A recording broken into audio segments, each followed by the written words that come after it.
ఈ నిరసన వేదికను అలంకరించినటువంటి అచ్చం నిరసనకారులు నల్ల బట్టలతో అందరికీ సలాములు.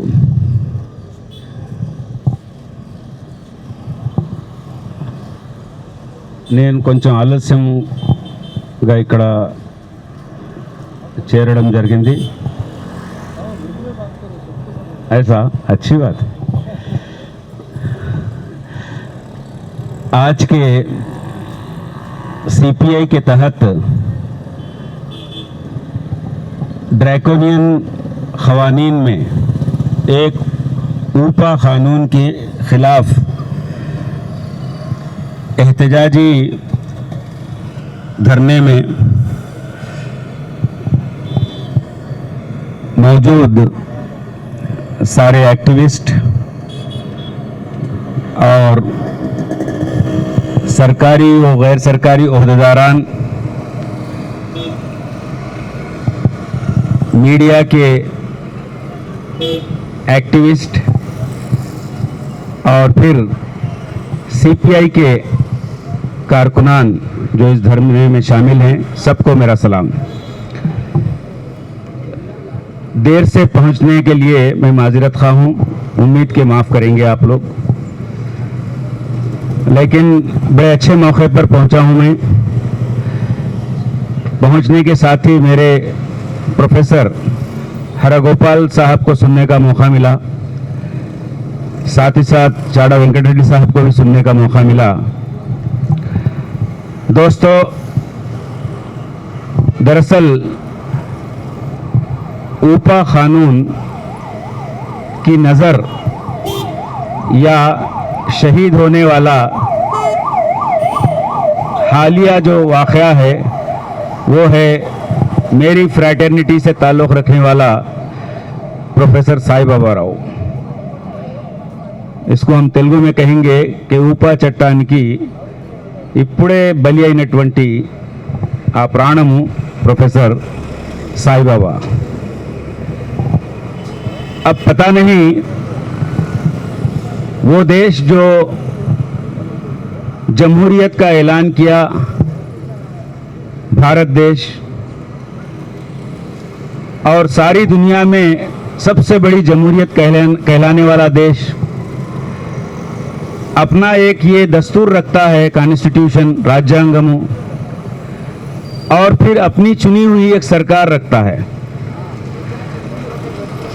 हमारे से पब्लिक से चाड़ा वेंकट रेड्डी साहब ये महावरा बार बार दोहरा रहे हैं, अवामी हुकूमत अवाम के लिए, अवाम से, पब्लिक से. तो ये अवामी हुकूमत कहलाती है. सारी दुनिया में हम ही चर्चा करते हैं इसका, क्योंकि होंठ भी अपने, दांत भी अपने. गलती हमारी हुकूमत से हो रही है, लेकिन हम बाहर नहीं कहते हैं, दुनिया को नहीं बताते ये बात. हम अपने में आप कहते हैं, बता लेते हैं एक दूसरे को, बुरी बात नहीं है.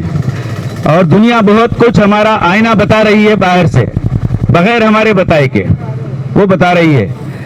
चाहे वो ह्यूमन राइट्स में लीजिए, चाहे कम्युनल हार्मनी में लीजिए, आप माइनॉरिटीज के साथ क्या व्यवहार है सरकार का उसके सिलसिले में लीजिए, या हमारे देश के असली जो देशभक्त, दूसरे मानों में आप समझ जाएंगे, असली जो देशभक्त हैं और जो रक्षक हैं देश के, देश में जो है बहुत ही कीमती कुदरती जो खजाने छुपे हुए हैं इस ज़मीन के नीचे, उन सब की हिफाजत करने वाले ये हमारे जंगलों में रहकर ज़िंदगी बिताने वाले आदिवासी भाई हैं, आदिवासी भाई हैं. और फिर मैं जिस सिस्टम में बिलीव करता हूँ, रखता हूँ, वो सिस्टम तो हमको ये बताता है कि ये सब के सब तुम आपस में भाई बहन हो, क्योंकि एक ही पहले इंसान आदम और हवा की औलाद हो तुम सब के सब. आदि मानवुडैनटुवंटि आदम बिड्डले.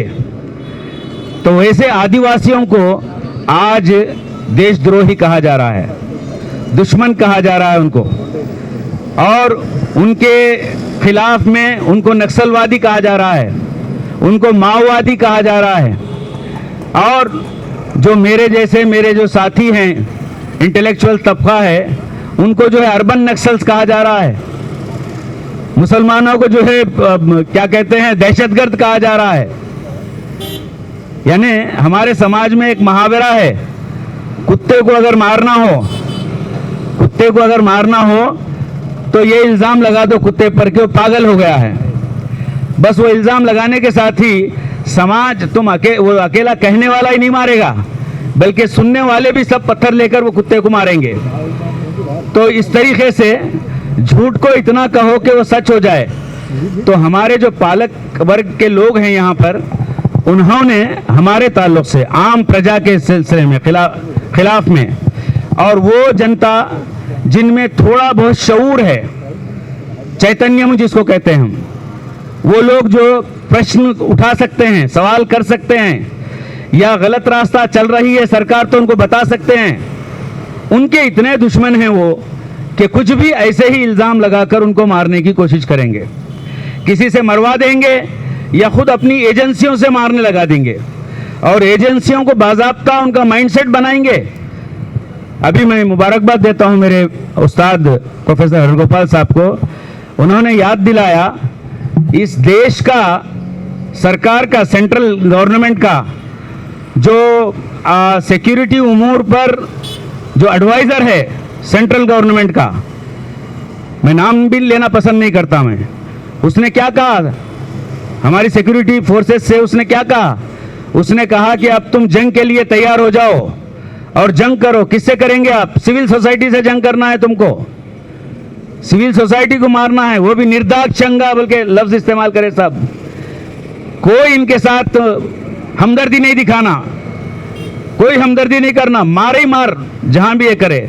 चुनांचे जब वो ये कहता है तो उसके साथी जो मिनिस्टर है सेंट्रल गवर्नमेंट का, हमारा होम मिनिस्टर है, जिसको हम समझते हैं कि वो हम सबकी हिफाजत करेगा, है ना साहब? काहे के लिए? सिक्योरिटी फोर्सेस हिफाजत करने के लिए है ना भाई। పౌరుల రక్షణ కొరకు కాదు వాళ్ళు ఉన్నది, వాళ్ళకు మనము మన ఏమంటారు क्या खून पसीने की जो मेहनत की कमाई है, टैक्स हम अदा करते हैं, उनकी तनख्वाह अदा करते हैं, काहे के लिए? वो हमको सिक्योरिटी फराहम करेंगे। लेकिन क्या बोलते हैं, उन्होंने खुद बख्शक बन रहा है, रक्षक नहीं बख्शक बन रहा है। इसीलिए अभी चंद दिन पहले आदिवासियों के किसी मामले में मुझे मौका मिला था, तो मैं वहाँ पर यह बताया कि हमारे जो सिक्योरिटी फोर्सेस हैं, आर्मी से लेकर और पैरामिलिट्री तक, सब के सब ये हमारे पास जो है एडमिनिस्ट्रेटिव जो इतिहास हैं उसमें डिस्क्रिशन भी कुछ होता है। उस डिस्क्रिशन का इस्तेमाल करें। चाहे अमित शाह कितना ही आर्डर दे दे, अजीत डोवल कुछ भी बता दे, प्राइम मिनिस्टर कुछ भी बोल दे भरे मजमे में, प्राइम मिनिस्टर, देश का प्राइम मिनिस्टर ये कहता है कि देखो संभल जाओ, ए वोटरों संभल जाओ तुम लोग, अगर तुम जो है फलां पार्टी को वोट देंगे तो फलां पार्टी तुम्हारे, हमारी जो बहनें हैं, हमारी जो माएँ हैं, उनकी पुश्तियाँ लेकर जो है मुसलमानों को दे देगा। प्राइम मिनिस्टर की भाषा है ये? किसी देश का प्राइम मिनिस्टर ये बात कर सकता है? तो इसी तरीके से हम देखते हैं कि एक नहीं, लास्ट मैन से लेके फर्स्ट मैन तक सबकी धोरणी वही है, एक ही है, अलग अलग नहीं है। क्योंकि एक ही हमाम के हैं सबके सब, अलग अलग हमाम के नहीं हैं, एक ही हमाम के हैं, एक ही बोट में ओके पड़ा प्रयाणिकुल हैं सबके सब, लिहाजा उनका माइंड बदलता नहीं। हालांकि हम मुबारकबाद देते हैं भारत की जनता को, खुसूसन वोटर्स को, कि इस मर्तबा उन्होंने सबक सिखाया। 400 पार जाकर 200 पार हो गए, बड़ी मुश्किल से 200 पार हो गए, तो बड़ा अच्छा सबक सिखाया। तो मैं यही कहूँगा आज के इस मौके से फ़ायदा उठाते हुए कि अभी भी हमारी जमहूरियत में हमारे दस्तूर का दिया हुआ जो हक हमको हासिल है, यानी हमारा कॉन्स्टिट्यूशन ने जो राइट हमको दिया है, right to vote, right to elect, right to contest, ये जो दिया है इसका हम फ्रूटफुल अंदाज में इस्तेमाल करें। हम इसको जो है बहुत ही इफेक्टिव अंदाज में इसका इस्तेमाल करें। फिर देखिए कि अभी तो जो है सिर्फ 200 पार तक लाए, अब सिर्फ दो पार तक लाएंगे आइंदा इलेक्शन में। अगर हम इसका मुजाहरा करेंगे, इसको कंटिन्यू करेंगे, तो मैं इस मौके पर हमारे चाडा वेंकट रेड्डी साहब, और प्रोफेसर हरगोपाल साहब ने जो बातें कही हैं मैं उनको दोहराना नहीं चाहता सारी बातों को, उनसे हम इत्तेफाक करते हैं। हम भी संगी भाव का जो है इजहार करते हैं यहाँ पर इन बातों के सिलसिले में, इन डिमांड से। जल्द अज जल्द अगर हमारी सरकार को ज़रा भी अकल है तो पोटा का क्या हुआ, फलां का क्या हुआ मालूम है उनके सामने, लिहाजा ऊपा को भी जल्द अज जल्द इसको ख़त्म करना चाहिए, इसको बर्खास्त कर देना चाहिए, इसको जो है वापस लेना चाहिए। अगर नहीं लेंगे तो जाहिर है कि इस देश के ही नागरिक जो किसान हैं, गुज़िश्ता बता दिए ड्रैकोनियन जो है एंटी एग्रीकल्चर, एंटी जो है किसान जो लाए गए थे, 1 साल तक 365 डेज तक दिल्ली का घेराव करने के बाद और 700 से ज़्यादा लोग शहीद होने के बाद आखिर जो है सेंट्रल गवर्नमेंट को वो कानून वापस लेना पड़ा। तो इसी तरीके से ऐसी सूरत हाल आने का मौका नहीं देना चाहिए। अक्लमंद को इशारा काफ़ी है कहते हैं। मैं इन चंद बातों के साथ फिर एक मर्तबा ये मौका है कि मेरे दोस्त, मेरे फ्रैटर्निटी के मेंबर साई बाबा, अगरचे कि उन्होंने अपनी जान दे दी इसी राह में, लेकिन उन्होंने रास्ता सुगम, हम बोलते हैं हम तेलुगु में, रास्ता बना दिया कि इसी रास्ते पर चलकर हम जो है नाइंसाफ़ी को इंसाफ में बदल सकते हैं, वरना जो है ये नाइंसाफ़ी और बढ़ जाएगी और जो है डिक्टेटोरियल एटीट्यूड बढ़ जाएगा ये। तो इस एतबार से इस सिलसिले में आखिरी बात ये कि चाडा वेंकट रेड्डी साहब ने बुलाव दिया है, कॉल किया सारे देश को, सारे देश के सिविल सोसाइटीज़ को भी और जो है पार्टीज़ को भी, एसोसिएशंस को, ऑर्गेनाइजेशंस को, कि इसके खिलाफ लड़ने के लिए हम जो है इसको हम एक प्लेटफॉर्म बनाएं।